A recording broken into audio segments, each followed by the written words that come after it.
भगवान श्री कृष्ण से जुड़ी कलयुग की सच्ची घटना। श्री कृष्ण भक्त इस कहानी को जरूर सुने। हरि राम बनारस में गुलाब की पत्तियों को पीसकर गुलकंद बनाने का काम करता था। बनारस में उसकी गुलकंद दूर दूर तक मशहूर थी। उसके एक बेटा और एक बेटी थी। बेटी का नाम सुकन्या था। बेटी गुलकंद बनाने में अपने पिता का पूरा साथ देती थी और इस काम में अपने पिता की तरह माहिर भी थी।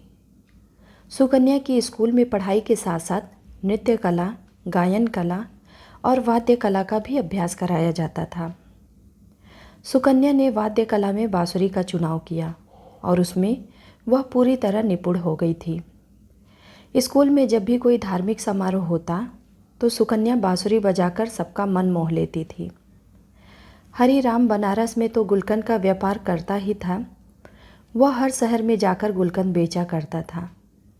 इस काम में उसकी बेटी उसके साथ जाती थी क्योंकि उसका बेटा अभी छोटा था और उसका ज़्यादा रुझान पढ़ाई की तरफ था।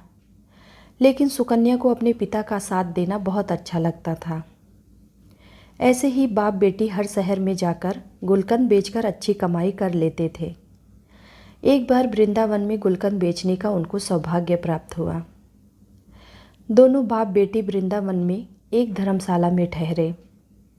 हरि राम का नियम था, जब भी वह दूसरे शहर में जाता तो सबसे पहले बनाई हुई गुलकंद को वह किसी मंदिर में भोग लगाता था।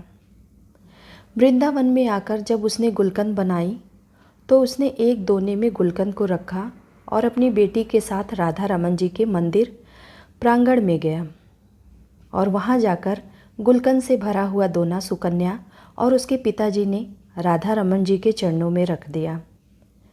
मंदिर के पट अभी बंद थे। तभी सुकन्या, जो हर रोज़ अपनी बांसुरी का अभ्यास जरूर करती थी क्योंकि बांसुरी बजाए बगैर उसको चैन नहीं आता था, तो मंदिर के प्रांगण में आज राधा रमन जी को अपनी बांसुरी का वादन सुनाने लगी।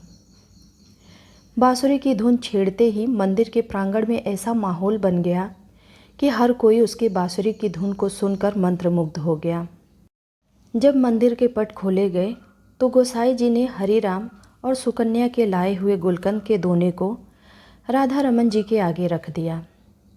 गोसाई जी, जो कि राधा रमन जी के हर भाव से परिचित थे, उन्होंने आज देखा कि राधा रमन जी के मुख पर आज बहुत प्रसन्नता का भाव है। उनके मुख मुस्कान बहुत ज़्यादा तीखी हो गई है। उनके कटाक्ष नेत्र खुशी से और फैले हुए हैं। गोसाई जी यह देखकर हैरान हो गए कि आज राधा रमन जी इतने प्रसन्न क्यों हैं। तभी उनका ध्यान मंदिर के प्रांगण में बैठी सुकन्या पर पड़ा, जो कि बांसुरी बजाने में मग्न थी।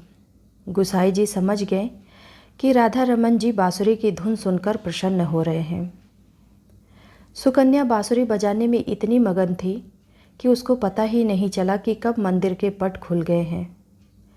लेकिन जब उसने अपनी बांसुरी की धुन को विश्राम दिया और उसके नेत्र जब राधा रमन जी के साथ मिले, राधा रमन जी के कटाक्ष नेत्र उसके हृदय को ऐसे बिंध गए कि वह तो बस उनको देखते ही रह गई। तभी हरि राम ने सुकन्या से कहा कि बेटा, दर्शन हो गए तो चलें। सुकन्या राधा रमन जी को निहारती हुई वापस धर्मशाला आ गई। अब तो हर रोज़ सुकन्या और उसके पिता गुलकंद बनाकर मंदिर लेकर जाते और सुकन्या बांसुरी की धुन छेड़ती और राधा रमन जी और सभी लोग उसकी बांसुरी की मधुर धुन सुनकर मंत्रमुग्ध हो जाते। ऐसा कितने दिन चलता रहा। हरि राम ने कहा कि बेटा, अब हमें आए हुए काफ़ी दिन हो गए हैं। अब हमें अपने नगर वापस चलना चाहिए। लेकिन ना जाने राधा रमन जी की कैसी इच्छा थी कि जब भी वे जाने का प्रयास बनाते तो हर बार उनका जाना ना होता, वह फिर वहीं रह जाते। ऐसा करते करते उनको वृंदावन में रहते 2 महीने हो गए। सुकन्या का तो यहाँ से जाने का मन ही नहीं कर रहा था क्योंकि वह तो राधा रमन जी की दीवानी हो चुकी थी। और उधर राधा रमन जी, जो कि आज तक अपनी बांसुरी की धुन से सारे वृंदावन में रमन करते थे, अब तो सुकन्या की बांसुरी की धुन सुनकर मंत्रमुग्ध हो रहे थे। कई बार ऐसा होता था कि राधा रमन जी रात को विश्राम करने के लिए भी देरी कर देते थे, क्योंकि उनको बांसुरी की धुन बहुत प्रिय लगती थी।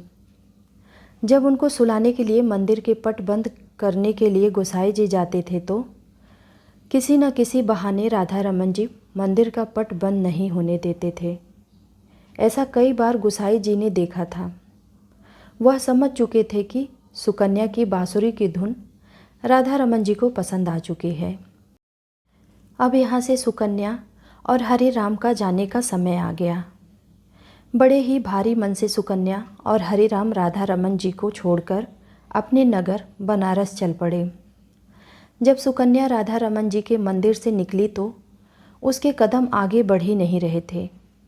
उसको ऐसा लग रहा था कि उसके पाँव में किसी ने बहुत भारी वजन का पत्थर रख दिया हो और वजन के कारण उससे चला नहीं जा रहा है।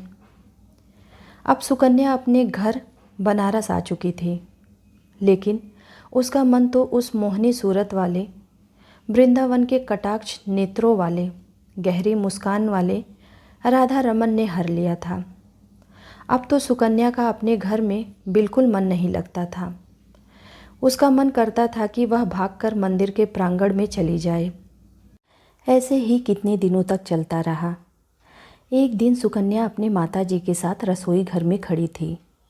तभी अचानक से उसको जोरदार चक्कर आया और वह बेहोश होकर गिर गई। जब डॉक्टर के पास उसको ले जाया गया तो डॉक्टर को उसकी बीमारी समझ न आई। लेकिन जब उसके पिताजी उसको बड़े अस्पताल में लेकर गए तो डॉक्टरों ने जब उसकी जांच की तो पता चला कि उसके हृदय में छेद है। घर के सभी लोग सदमे में आ गए। यह हमारी बेटी के साथ क्या हो गया? डॉक्टर ने बोला कि अब आपकी बेटी ठीक नहीं हो सकती है। यह कुछ दिनों की ही मेहमान है। लेकिन इसके बारे में सुकन्या को नहीं बताया गया। सब लोग उसको ऐसे दिखाते कि तुमको कोई मामूली सी बीमारी है और तुम्हें कुछ भी नहीं हुआ है। लेकिन सुकन्या को थोड़ा सा संदेशा हो गया था कि उसको कुछ न कुछ बड़ी बीमारी हो गई है।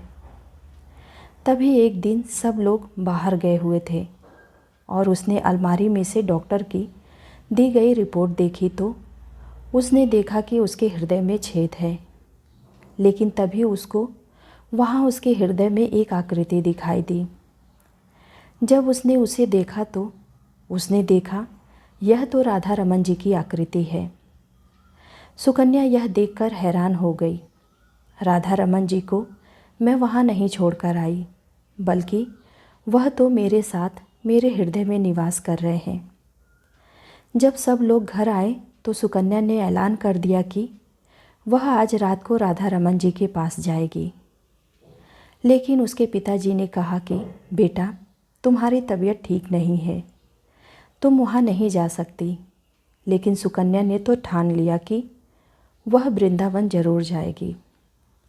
ना जाने कब उसकी मौत का बुलावा आ जाए। उसके पिताजी उसकी हट के आगे विवश हो गए और उसको लेकर वृंदावन के लिए चल पड़े।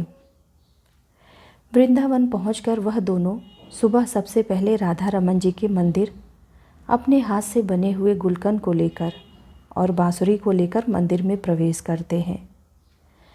मंदिर में आज एक अलग तरह की खुशबू आ रही थी। सब गोसाई लोग हैरान हो गए कि आज यह मंदिर में कैसी खुशबू फैली हुई है। लेकिन जब उनका ध्यान सुकन्या की तरफ पड़ा तो सब गोसाई सुकन्या को देखकर बहुत प्रसन्न हुए और कहने लगे कि अरे बेटा, तुम कहाँ चली गई थी? जब से तू गई है हमारे तो राधा रमन जी की मुख की कांति ही फीकी पड़ गई है। लेकिन आज देखो उनकी मुस्कान कितनी गहरी है और आज तो तुम्हें देखकर उनकी दांतावली के भी दर्शन हो रहे हैं। अब जल्दी से तुम अपनी बांसुरी की धुन भी सुना दो ताकि और प्रसन्न हो जाए। तुम नहीं जानती कि तुम्हारे हाथों से बनी हुई गुलकंद राधा रमन जी को बहुत प्रिय थी। जब भी तुम गुलकंद का भोग लगाती थी तो वह अपने हाथों से उनके मुख पर लगी गुलकंद को साफ करते थे। हमने तुम्हें कभी नहीं बताया, यह तुम्हारी गुलकंद को रोज आरोपते थे। यह सुनकर सुकन्या का फीका पड़ा मुख अचानक से खिल उठा। लेकिन जब उसको गुसाई जी ने बोला कि आज तुम अपनी बांसुरी की धुन से राधा रमन जी को प्रसन्न कर दो, तभी वहाँ पर हरी राम ने आकर गुसाई जी को हाथ जोड़कर बड़ी विनम्रता से कहा कि मेरी बेटी अब बांसुरी नहीं बजा सकती, क्योंकि इसके हृदय में छेद है। अगर यह बांसुरी बजाएगी तो यह जो बचे हुए कुछ ही दिन हैं उससे पहले ही उसको कुछ हो जाएगा। हरी राम गुसाई जी से प्रार्थना कर ही रहा था कि उधर सुकन्या बांसुरी बजानी शुरू भी कर चुकी थी और लगातार 4-5 घंटे आंखें बंद करके राधा रमन जी के अपने हृदय में दर्शन करते हुए बांसुरी बजाती है।